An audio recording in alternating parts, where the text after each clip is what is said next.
Hi welcome to Devari works. இன்றைக்கி இந்த வீடியோவில் நம்ம யூடியூப் சேனல் பார்த்துட்டு நிறைய பேர் கேட்டிருந்த அட்ஜஸ்டபிள் ஆரி ஒர்க் ஸ்டாண்டை எப்படி ஃபிக்ஸ் பண்ணலாங்கிறத பார்க்கலாம்.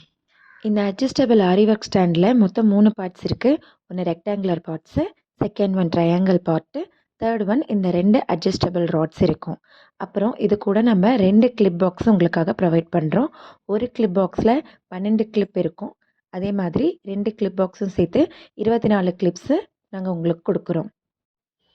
இப்போ நான் ஒவ்வொரு பார்ட்டையும் தனித்தனியாக எக்ஸ்பிளைன் பண்ணுறேன். ஃபஸ்ட்டு இந்த ரெக்டாங்குலர் பார்ட்டு, இதோட லென்த் வந்து 24 இன்ச்சஸ்.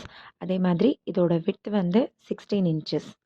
24 இன்ட்டு 16 சைஸில் இந்த ரெக்டாங்குலர் பார்ட்டு இல்லை ரெக்டாங்குலர் ஃப்ரேம் நாங்கள் கொடுத்துருக்கோம். இதோட 2 சைட்லேயுமே 2 நெட் இருக்கும். ஸோ டோட்டல் 4 நெட்ஸ் இருக்கும். இதில் ஒரு நெட் வந்து நம்ம எப்பவும் போல் டைட் பண்ணுறதுக்கு யூஸ் பண்ணுறது. 2வது நெட் வந்து லாக் நெட்டுன்னு சொல்லுவாங்க. அதை நம்ம டைட் பண்ணியிருக்கிறது வந்து லூஸ் ஆகாமல் ரொம்ப நீட்டாக டைட்டாக உட்காரத்துக்காக அந்த லாக் நெட்டையும் போட்டு நம்ம டைட். நெக்ஸ்ட் நம்ம பார்க்க போகிறது இந்த ட்ரையாங்கிள் பார்ட்டு. ட்ரையாங்கிள் பார்ட் எப்போவுமே நம்ம ஸ்டாண்டோட கீழ்ப்பகுதியில் ஃபிக்ஸ் பண்ணுவோம். இந்த 2 சைட்லேயும் தான் அட்ஜஸ்டபிள் ராட்ஸை ஃபிக்ஸ் பண்ணுறோம். ஒரு ஸ்டாண்டுக்குமே 2 அட்ஜஸ்டபிள் ராட்ஸு கொடுத்துருக்கோம். ஒரு அட்ஜஸ்டபிள் ராட்லேயும் 4 நாப்ஸ் இருக்கும். அதோட அப் சைடில் 2 நாபும் டவுன் சைடில் 2 நாபும் இருக்கும். இந்த நாப்ஸ் யூஸ் பண்ணி தான் நம்ம லூஸ் பண்ணுறது, டைட் பண்ணுறது எல்லாம் பண்ண போகிறோம். அதே மாதிரி ஹைட்டுமே எவ்வளோ வேணுங்கிறத அதை வச்சு தான் நம்ம அட்ஜஸ்ட் பண்ணி ஃபிக்ஸ் பண்ணிக்க போகிறோம். வாங்க இப்போ எப்படி ஃபிக்ஸ் பண்ணுறதுங்கிறத பார்க்கலாம். இந்த ட்ரையாங்கிள் பார்ட் எடுத்து நான் கீழே வச்சுக்கிட்டேன். எப்போவுமே நீங்கள் ஃபிக்ஸிங் முடிச்சதுக்கப்புறம் இந்த அட்ஜஸ்டபிள் ராடு நம்ம வைக்கிறோம் இல்லைங்களா, அதுக்கு ஆப்போசிட் சைடில் தான் சேர் போட்டு நீங்கள் உட்காந்து ஒர்க் பண்ணணும். அது உங்களுக்கு ரொம்ப பேலன்சிங்காக இருக்கும். இப்போ நான் ஃபஸ்ட்டு ஒரு அட்ஜஸ்டபிள் ராடை எடுத்திருக்கேன். அதோட பாட்டமில் இருக்கிற நாபை வந்து லூஸ் பண்ணிவிட்டு ஒரு சைடில் நான் இப்போது ஃபிக்ஸ் பண்ண போகிறேன். நீங்கள் நல்லா பார்க்கலாம்.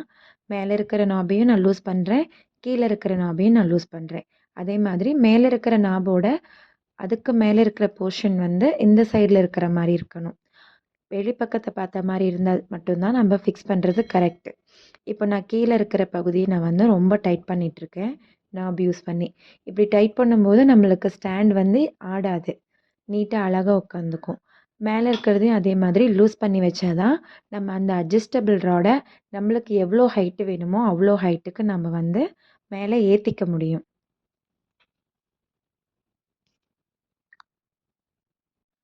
ஸோ இதே மாதிரி நான் இன்னொரு அட்ஜஸ்டபிள் ராடையும் அந்த எட்ஜுக்கு ஃபிக்ஸ் பண்ணுறேன். மேலே இருக்கிற போர்ஷன் நீங்கள் எப்போவுமே பார்க்கலாம். அந்த ஹோல் இருக்குது பார்த்தீங்களா, அது வந்து வெளிப்பக்கமாக இருக்கிற மாதிரி தான் ஃபிக்ஸ் பண்ணணும். அப்போ தான் வந்து அந்த ரெக்டாங்கிள் போர்ஷனை நம்ம மேலே ஃபிக்ஸ் பண்ணும்போது ரொம்ப அழகாக உட்காரும். அட்ஜஸ்டபிள் ராட் வந்து நம்ம கீழே டைட் பண்ணி முடிச்சதுக்கப்புறமா மேலே இப்போயே டைட் பண்ணணும்னு கிடையாது. நம்மளுக்கு எவ்வளோ ஹைட்டு வேணுமோ அந்த ஹைட்டுக்கு நம்ம மெஷர் பண்ணி அதுக்கப்புறம் நம்ம டைட் பண்ணால் போதும். 2 ராடுமே ஈக்குவல் ஹைட்டில் நீங்கள் டைட் பண்ணால் மட்டும்தான் மேலே இருக்கிற அந்த ரெக்டாங்கிள் ஃப்ரேம் வந்து நீட்டாக அழகாக உட்காரும். இல்லைன்னா ஒரு பக்கம் சாஞ்ச மாதிரி ஆகிடும்.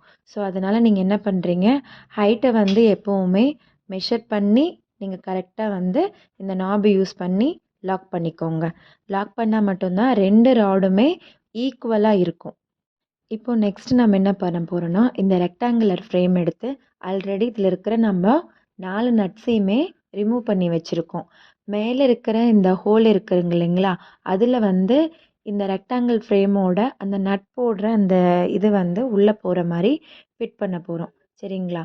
ஒரு சைடையுமே பார்த்து ஃபிட் பண்ணிக்கோங்க. ஹைட்டு ஒரே மாதிரி இருந்தால் அழகாக உட்காந்துக்கும் நம்மளுக்கு. இப்போ நான் 2 சைடையுமே நீட்டாக அதை வந்து உட்கார வச்சுட்டேன்.